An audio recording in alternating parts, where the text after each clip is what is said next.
Okay, you guys, I'm back with a part two with some cheese crystal. I know Crystal get a lot of bad rap, but I love me some crystals. Okay, so I believe we left off with me being in the OR room when they sent me down to the OR room. I mean, the OR recovery room. Pardon me. When I went into the recovery room, I was so excited when I saw the boys sitting in there in their little bassinet. By this time, my husband had cut the cord and had to walk with them down there and everything. So when I come into the recovery room, they already in there.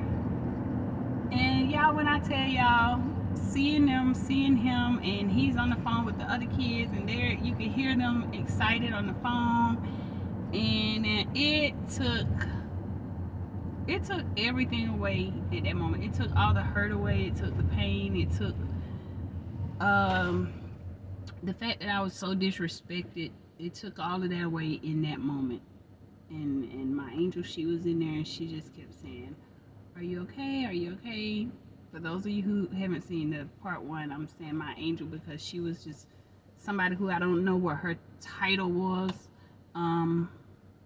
but I do know that she was more than exceptional with helping out with my delivery. Um, she helped me to do skin to skin and nurse the babies. I wanted to nurse them right away as soon as possible. So, are you okay? I hate when I have to go somewhere by myself because I feel like I want to sit back there with them and I can't. Because when they get uncomfortable. But yeah, he calmed down now. I want to get one of those mirrors where I can actually see their faces.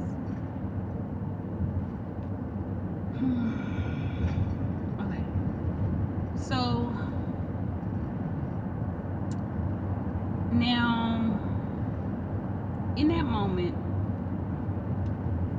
I had totally forgot that I was in pain and just went through a really excruciating surgery. And it didn't hit me again until they called down there and they said they had a room ready for me. So they had a room ready. She took me up, get on the bed.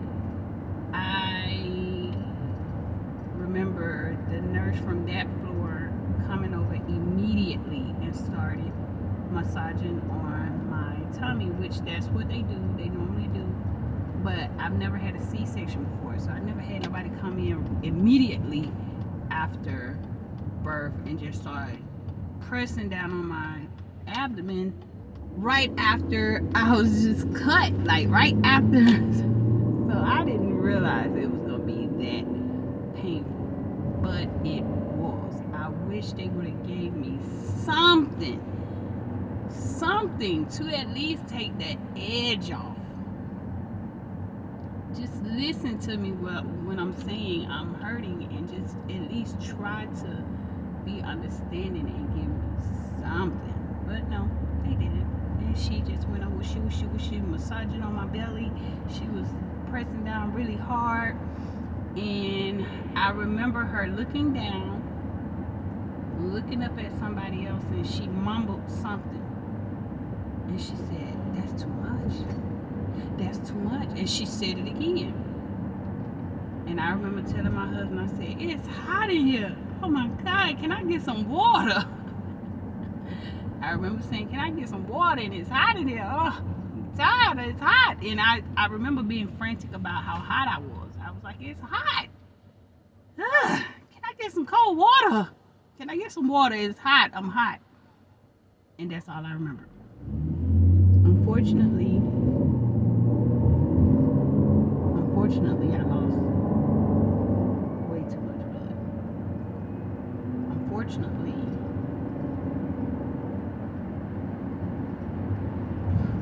I got emotional because I can't even imagine leaving my kids. But unfortunately, that was an emergency situation with me, and I don't remember anything. I'm trying to like give this message out there. I didn't want to do this video, but I want people to know that that was very hard for me. I didn't remember anything. I remember waking up and maybe I need to pull over.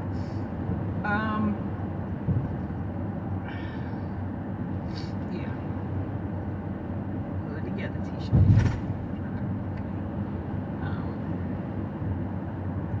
But the only reason why I'm not pulling over right now is because I don't have my space to pull over. But I don't remember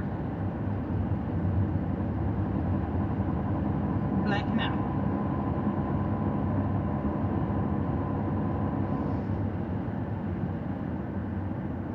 I don't remember what was done to me. I don't remember what was said to me.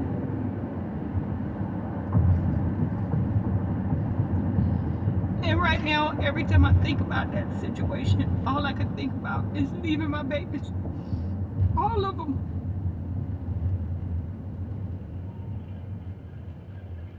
I never want to leave my babies, my children, motherless. And that's been my prayer ever since I became a mom. I never want to leave my kids. I know that when I'm older in age, I would prefer for my kids and my grandkids to have to bury me. However, while they are growing and becoming young adults, and some of them soon will be having their own families, and I don't want to miss any milestones. So I'm okay, but I'm not okay. I'm okay, but I'm not okay. I was told that I lost entirely too much blood, and they had to bring me back.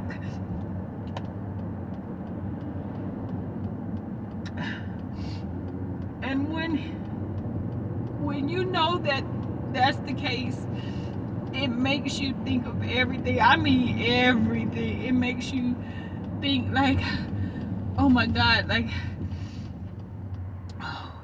what if they could, what if, just what if? It's a big what if.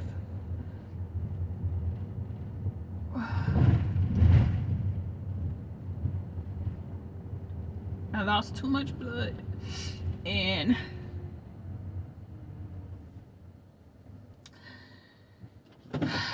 I remember waking up, looking up, and seeing doctors and nurses all around my bed. My room was packed full of people I didn't know. And the only person that was there that I knew was my husband.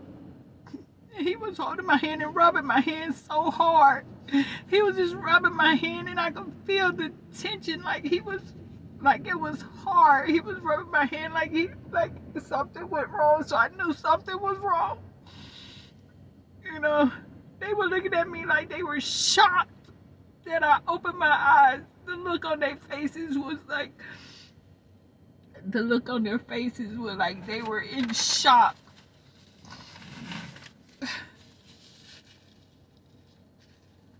That I opened my eyes. And I just couldn't even, I was trying to, it's almost like when you come out of a pool and you take take that breath. That's what it felt like. And everybody slowly started walking out of the room, and I looked around. I didn't see my babies. I asked my husband. I said, "What boys?" He said,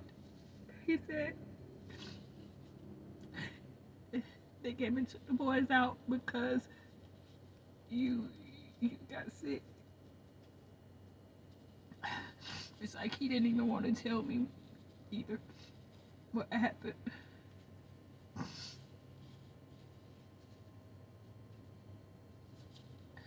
few minutes later, another nurse came in and she said, "Are you okay now?" I said, "Yes." I said, "What happened?" She said, "Well, you lost a lot of blood, and we were thinking we were going to have to take you to ICU."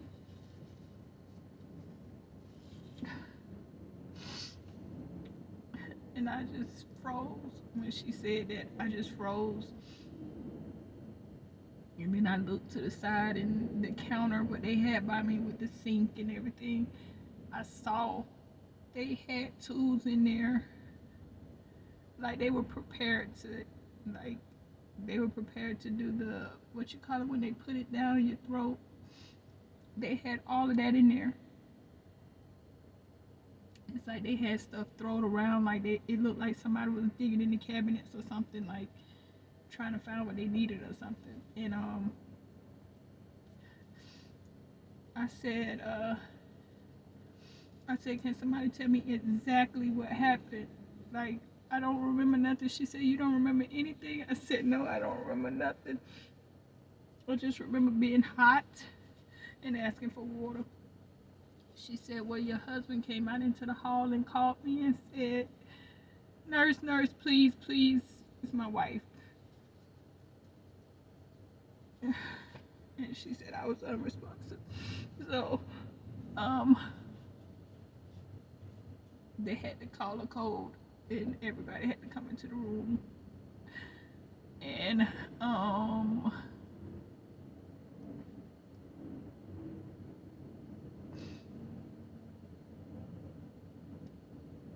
that night, I dreamed that somebody put something white in front of my nose. And that I dreamed that the same one who I'm calling my angel, I dreamed that she put something in my nose, and I dreamed like it felt like I was fighting or something, and I felt that way when I first woke up, but in this dream I felt it again, like felt like I was fighting, and I was out of breath, and I was just tired, but I was still just fighting, and then I woke up and I asked my husband, I said, "Did they have to put something in my face?" He said, "They tried everything." He said, "But somebody did put something white against your nose to try to make you like come out of it." He said, "You passed out, but it wasn't like a regular pass out." He said, he said, "They did have to put something in front of your nose." He said, "But they tried everything." And his English is good, but when it comes to medical terms and things, it's like he can't really express, he can't really tell me like what I was said or what I was done because his English is limited. He don't know the medical terms. He may know some here and there. Hell, I speak English and I don't know a lot of medical terms, but it's like when I asked the nurses, everybody was so short with me. They was like, it's like they didn't want to tell me exactly what happened. She was like, "Your husband, that scared him. I think it scared your husband. He came out and he got me." Y'all just don't understand. I'm gonna say it. I was gone. And I felt like I was talking to somebody and saying, I know I was complaining about this world. I said, "People are so mean." I said, "People are so mean. Why?" And it's like I was fussing with somebody. Like they made me come back.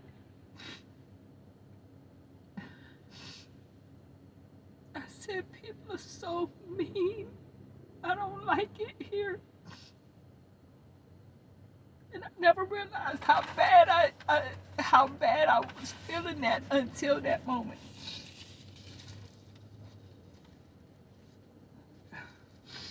But I always have felt, not always, but in my adult years, I always have felt like this world is so mean. This world is so mean. You have to put on a shell to walk out the door. You have to be tough.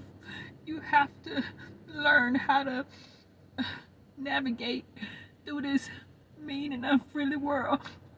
Even if that's not in your heart, you still have to learn.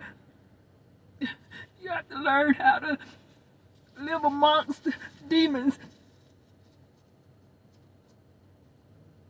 You have to learn how to protect yourself amongst demons. And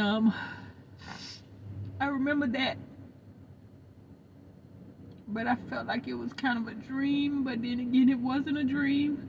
Like I was in another dimension or something. I can't explain it, and I don't want to get too into that because that would start a whole nother thing. But I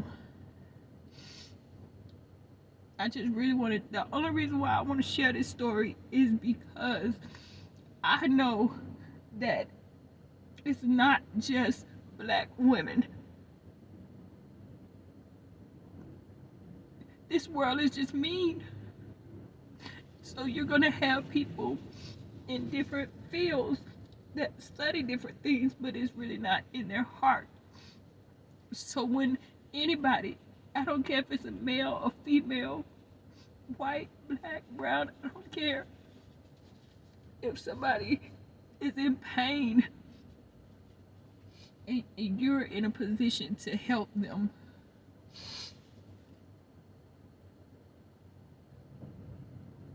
help. I was disrespected from the moment I called.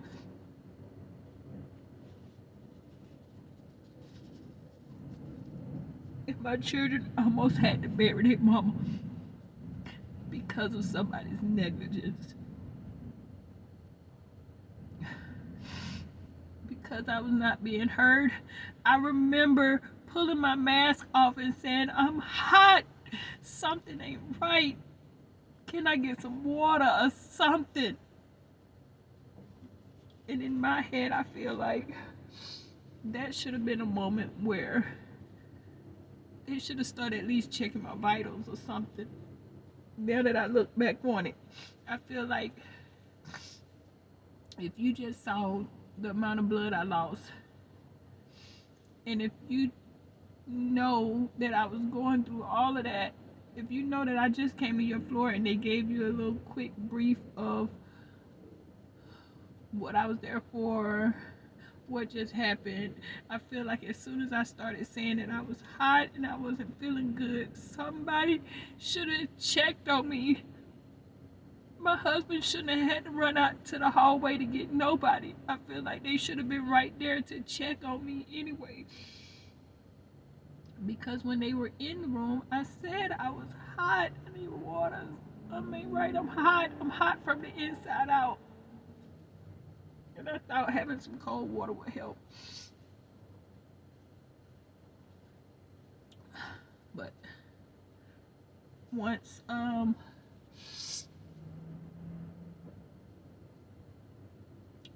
everything settled down, this other lady, she was very nice. She was like a redhead nurse. She came in and she was like, Mama, you want to see your boys? And believe it or not, I don't care if nobody don't believe it, but the moment they rolled my boys back in there, it's almost like my body started to like feel better. Just seeing them, I couldn't do too much. Couldn't hardly move. I was in so much pain. but just seeing them was good. And she had a sign, and I kept that sign. She had a sign that said, we hope you feel better, Mom, from the boys. And she had like some little hearts on there and stuff. And I told her, I said, can you please stick it up on the whiteboard? She said, I sure can. She stuck it up there. And I just kept looking at that note every morning while I was in the hospital, and just giving me a reason to keep trying. I was trying, and the nurses treated me like I was less than. The nurses were treating me like um like I was lying about my pain.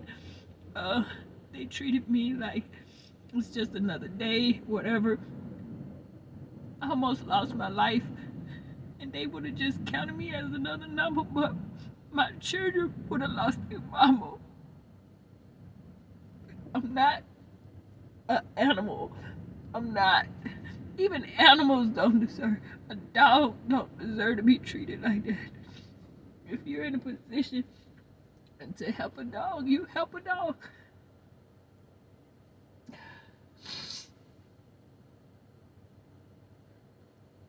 So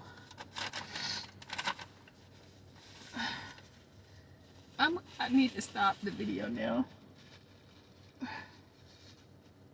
because it done brought up a lot of emotions and a lot of pain, and I really feel like I'm completely traumatized.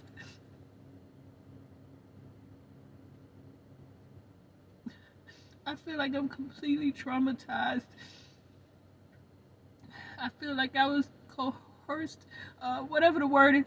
I feel like I was pressured into getting my tubes tied, even though I don't want any more children. I didn't want to get my tubes tied. It made me feel like I'm less of a woman. It made me feel like they did something that is not natural to me, but I feel like they talked me into it. So I did it, and now I'm regretting it.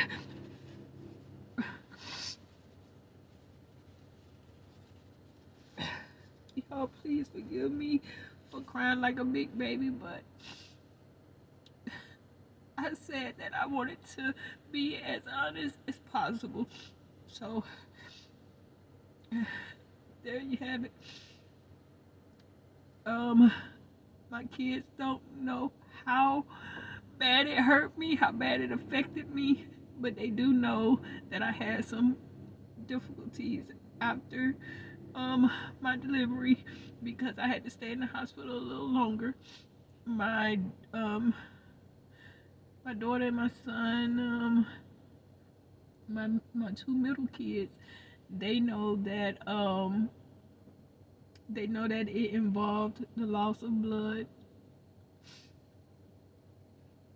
Um,